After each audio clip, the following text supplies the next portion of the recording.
What's going on, everybody? It's Terry Duran, and I'm responding to a question I got today. What do you think makes men successful with women? That's a really complicated question. Men can be successful with women for lots of different reasons. Their wealth or the amount of money they have can be a very huge factor. Their appearance, how they look, how muscular they are, those type of things actually matter. And so does their personality, their intelligence, and their communication skills. For me personally, I'd have to put my success with women on my communication and intelligence. Not to say that I was shortchanged in appearance or physique or anything like that. I think I was above average in all those categories. But out of all the guys that I've been around, I've seen some guys that women thought were very attractive that didn't have the intelligence and the communication to seal the deal. So over time, I mean, guys with money are always going to be able to attract women that primarily like them because of their money. That's not really my definition of successful with women.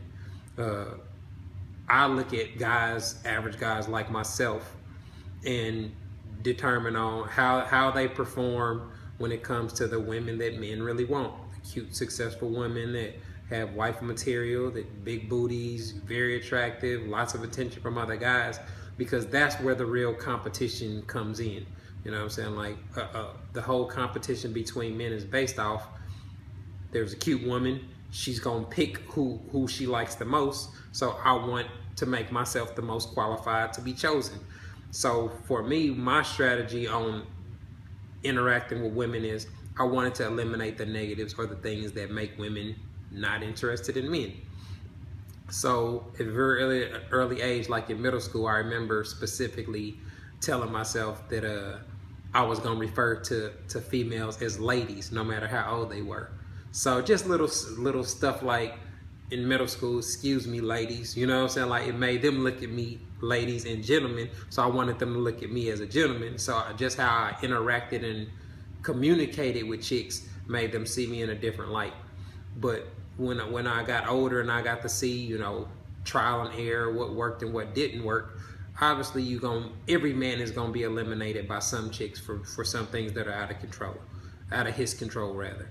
But the things that he can control, making sure he's well groomed, always being clean cut, making sure your mustache or your beard is lined up, you know what I'm saying, making sure your clothes and your appearance is nice and neat and orderly. All that type of stuff actually matters, especially when you never know who you're gonna bump into or who you're gonna meet.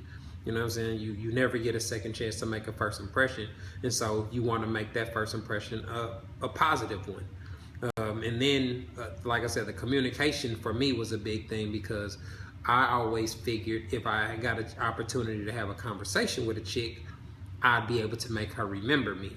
And so my thought process was, if I'm on her mind, then I'm the person that, if I'm on her mind throughout the day or when she's just doing regular stuff, then I'm more than likely gonna be the person she think about when she gets horny.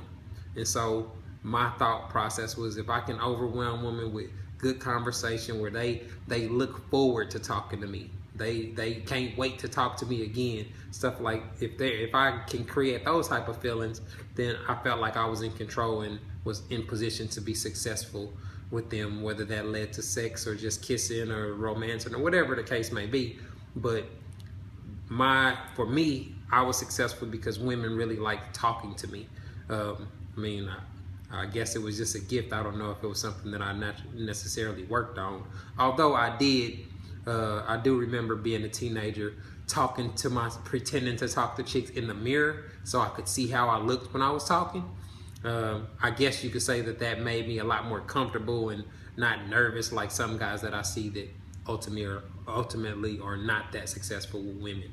So, like I said, the reason that a guy is successful with women can have a wide range of varieties, but for the average guy that, you know, on the street with the 9 to 5, the stuff that he can control, like his appearance and his weight and his grooming, combined with his intelligence and the things that he makes a woman think about and talk about when they have conversations, determine where their relationship is probably going to head.